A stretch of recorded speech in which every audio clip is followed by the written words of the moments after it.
Fidèles téléspectateurs de Chirfla Télévision, bonsoir et merci pour votre fidélité au programme de Chirfla. Bienvenue dans ce 18h, dont voici l'unique et les principaux titres.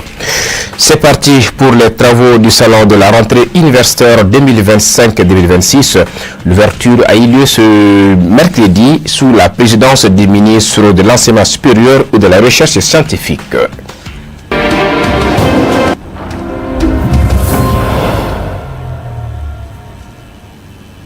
Mesdames et messieurs, bonsoir et bienvenue. Je vous l'annonçais à l'instant. Ouverture officielle du salon de la rentrée universitaire 2025-2026.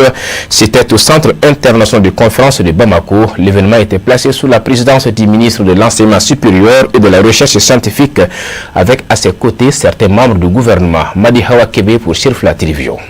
Le salon de la rentrée universitaire 2025-2026 a officiellement ouvert ses portes au Mali.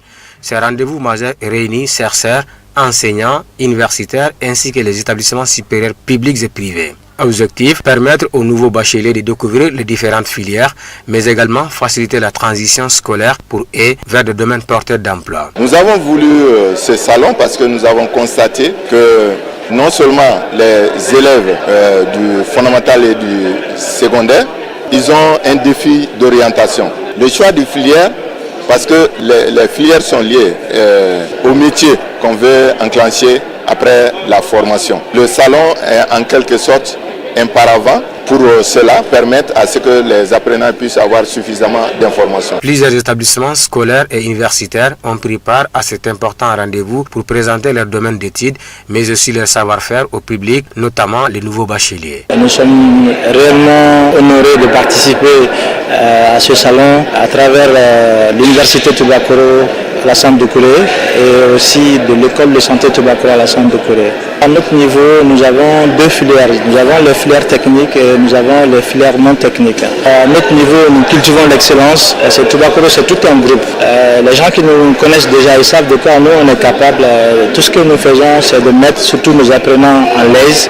Qui parle d'étudiants parle de sa même vie que nous sommes une inclusion financière qui aide vraiment les étudiants maliens à percevoir leurs allocations financières. Ils ont besoin de faire d'autres services qui se trouvent dans la plateforme Sama Monnaie que les étudiants ne savent pas, à savoir les achats des airtime, à savoir les crédits Orange, Malitel, Télécel, à prendre les essences, les carburants via le compte Sama Monnaie, ensuite à payer les abonnements de leurs papas à travers leur compte. Le ministre de l'Enseignement supérieur et de la Recherche scientifique a remercié la Direction générale de l'Enseignement supérieur pour la bonne organisation de ce salon, avant de rappeler l'importance de l'éducation dans son ensemble.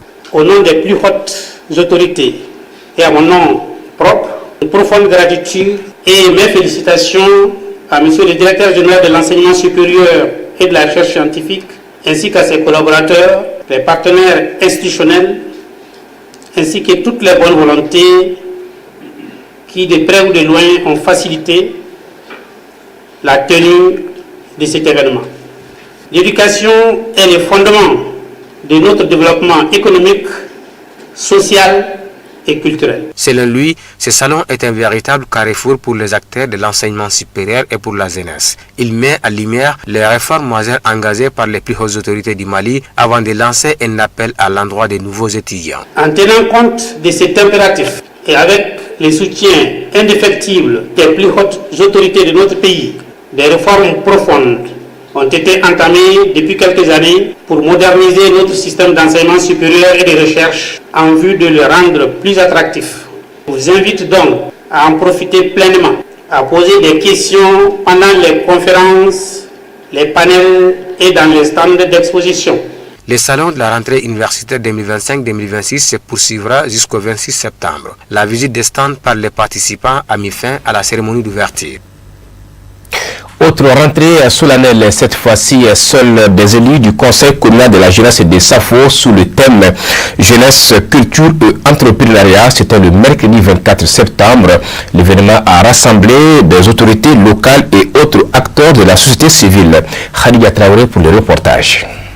Promouvoir la culture et l'entrepreneuriat dans la commune en mettant en place des programmes et des initiatives qui favorisent l'épanouissement des jeunes et le développement économique de la commune en travaillant avec les autorités locales et les acteurs de la société civile est l'objectif phare du nouveau bureau. Aujourd'hui, ça c'est la rentrée sous la main des élus des conseils nationaux de la jeunesse des SAFO. Les programmes qui ont été mis sur place pour cette activité est la présentation du plan d'action du mandat. Donc les actions de ce plan d'action est divisé à 4 axes. Donc les axes, c'est-à-dire les axes de développement communautaire, l'éducation, formation, la santé, sport, loisirs et culture. On a déjà formé 32 jeunes, hommes et femmes vraiment sur la savonification et la gestion de petites entreprises, sur les gestions AGR. Les activités génératrices de revenus aussi. Voilà. Aujourd'hui, je suis très content et très fier d'être accompagné par une jeunesse consciente, éveillée, engagée pour une cause commune. Le parrain et la marraine de mandat, convaincus que les élus sauront relever les défis pour atteindre les objectifs qu'ils se sont fixés, expriment leur entière satisfaction. Vraiment, nous sommes très heureux et nous avons vu un plan d'action très ambitieux. C'est pourquoi nous avons accepté volontiers de les accompagner pour la mise en œuvre de ces plans d'action qui ne fait qu'accroître le développement de la commune de Safo. Ces plans d'action comprennent plusieurs axes. Il faut d'abord que ça découle du plan d'action du Conseil national de la jeunesse qui s'est aussi inspiré du programme d'activité du ministère de la jeunesse et de la construction citoyenne. Donc, comme l'année a été décrétée l'année de la culture, donc c'est basé sur la culture, c'est basé sur l'entrepreneuriat, c'est basé sur la formation professionnelle et c'est basé sur le sport. Donc ça, c'est des facteurs de développement de la jeunesse et de développement de la commune. Quant au préfet de Calaban, qui a honoré de sa présence cette cérémonie, n'a pas manqué de prodiguer des conseils à la couche juvénile. Je leur prodiguerai des conseils, notamment par rapport au développement de la commune. Le président de la transition, le général d'armée Assimi Goïta l'a dit, il compte beaucoup sur la jeunesse pour le développement de la nation. Et puis ils sont le maillon essentiel pour toute nation. C'est pourquoi je vais demander à la jeunesse d'entreprendre des actions concrètes pour que Safo puisse changer de visage. Il est important de signaler que le chant de l'hymne national avait donné le ton de la cérémonie. La dite cérémonie a été l'occasion pour les élus de prendre leurs fonctions et de définir les priorités pour les années à venir. L'ambassade du Royaume d'Arabie Saoudite au Mali a organisé une réception à l'occasion du 95e anniversaire de la fondation de l'Arabie Saoudite. Plusieurs personnalités y étaient invitées, dont le président du Haut Conseil islamique du Mali, Seydi Chérif Ousmane Madan Haïdara. Suivons. Cette cérémonie se tient dans le cadre de l'anniversaire des 95 ans de la fondation du Royaume d'Arabie Saoudite. La représentation diplomatique du Royaume saoudien au Mali a célébré l'événement en compagnie des autorités maliennes, représentées par plusieurs membres du gouvernement et des leaders religieux, dont le président du Haut Conseil islamique du Mali, Seydi Chérif Ousmane Madan Haïdara. Le ministre des Affaires religieuses, du culte et des coutumes a, au nom du président de la transition, son Excellence le général d'armée Assimi Goïta, rendu hommage aux autorités d'Arabie Saoudite à travers leurs ambassadeurs dans notre pays, avant de rappeler l'excellence des relations entre les deux pays. Monsieur l'ambassadeur, la célébration du 95e anniversaire de la fondation d'Arabie Saoudite est un moment privilégié pour saluer l'amitié historique et profonde ainsi que l'excellence des relations et coopérations qui tient les deux pays, le Mali et l'Arabie Saoudite. En effet, depuis l'établissement des relations diplomatiques entre nos deux pays, notre partenariat se renforce davantage et s'affectifie davantage au grand bonheur des peuples maliens et saoudiens. Monsieur l'ambassadeur, je voudrais également saluer les efforts de l'Arabie Saoudite à l'égard de l'attention qu'il fait pour nos pèlerins en Arabie Saoudite. Une attention particulière de votre part pour notre pays. Ma présence ici et celle des autres pays de la République du Mali à cette cérémonie s'inscrit donc dans le cadre de renforcement de nos relations voulues par les plus hautes autorités de l'Arabie Saoudite et du Mali. Le ministre Koné a évoqué également la convergence des positions des deux pays sur le plan national, à savoir la non-ingérence dans les affaires d'autrui. Il a par la même occasion réitéré la condamnation ferme par le Mali des atrocités colonialistes d'Israël contre le peuple palestinien. La situation qui prévaut en Palestine, particulièrement dans la bande de Gaza, depuis le mois d'octobre 2023, heurte notre conscience collective et interpelle à nouveau sur l'urgence de parvenir à une résolution de cette crise qui cesse de faire de nouvelles victimes chaque jour qui passe. Pour sa part, la République du Mali réitère sa condamnation ferme des attaques et des violations indiscriminées ainsi que l'usage exceptionnel des forces contre le peuple palestinien. La soirée a été agrémentée par une prestation artistique de la culture saoudienne par des Maliens nés en Arabie Saoudite.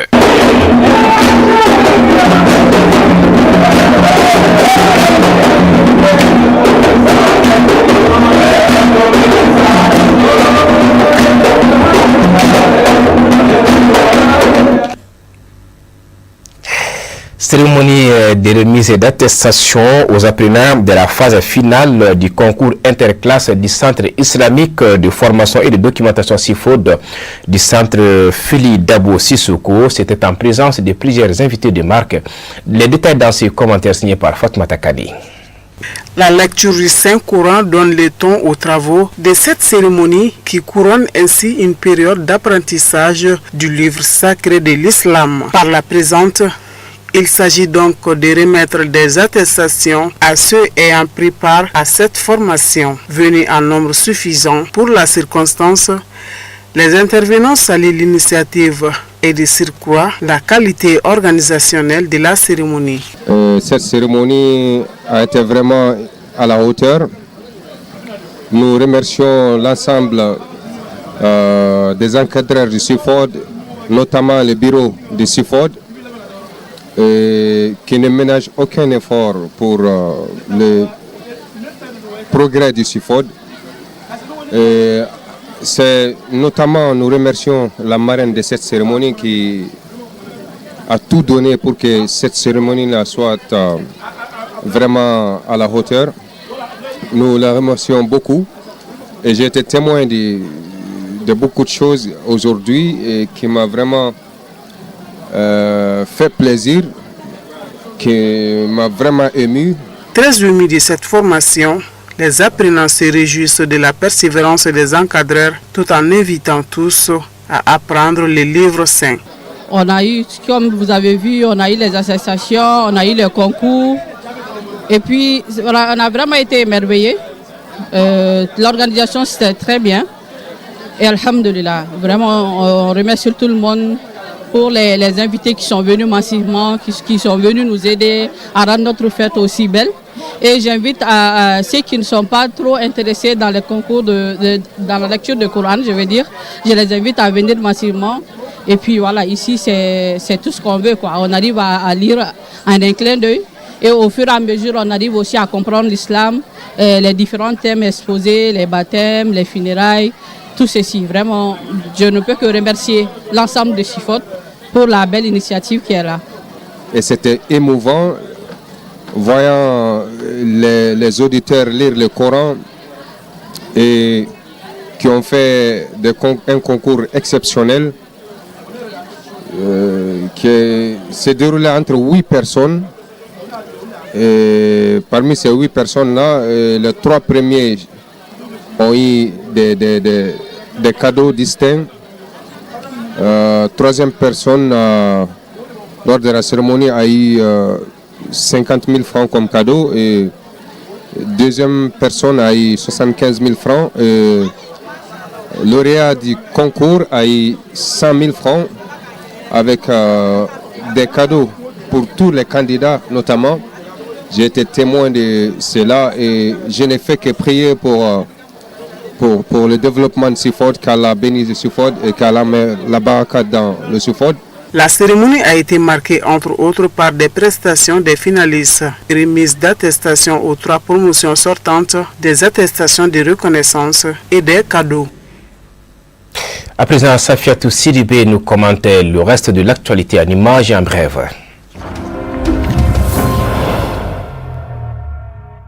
La Guinée a adopté une nouvelle constitution au sortir du scrutin référendaire qui s'est tenu dimanche. 89,38% des électeurs ont voté oui pour le projet de constitution avec un taux de participation de 86,42% sur les 6,7 millions d'inscrits selon le ministre de l'administration territoriale Ibrahima Khalil Kondé. Le nouveau texte devrait ouvrir la voie au chef de la transition, Mamadi Doumbouya, de se présenter aux prochaines élections prévues en décembre 2025. Même si Mamadi Doumbouya n'a toujours pas encore annoncé officiellement sa volonté de briguer un mandat présidentiel. Peter Mutharika, chef du Parti démocratique progressiste, a été déclaré vainqueur de l'élection présidentielle du 16 septembre 2025, a annoncé mercredi la commission électorale. L'ancien président a obtenu un large avantage sur le président sortant, Lazarus Chakwera, soit 57% des voix contre 33%. Chakwera a immédiatement reconnu sa défaite plus tôt dans la journée.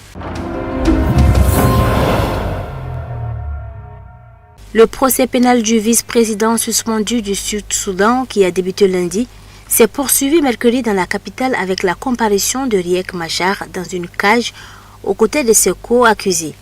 Riek Machar n'a pas été vu en public depuis qu'il a été assigné à résidence en mars.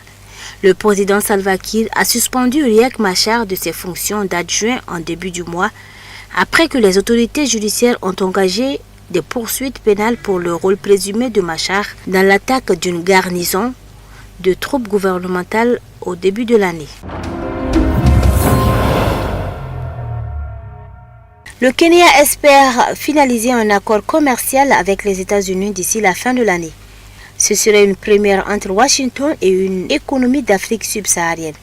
L'annonce intervient alors que l'African Growth and Opportunity Act, qui depuis 25 ans permet aux pays africains remplissant certains critères d'exporter son droit de douane vers les États-Unis, touche à son terme. Le ministre kenyan du Commerce, Lee Kuyanji, a confirmé à Reuters que des discussions avaient été ouvertes avec l'administration américaine, bien qu'aucun calendrier officiel n'ait été arrêté. Nairobi souhaite sécuriser l'accès de ses exportations, notamment dans le textile, le thé, le café ou encore les avocats, à l'un de ses marchés les plus importants.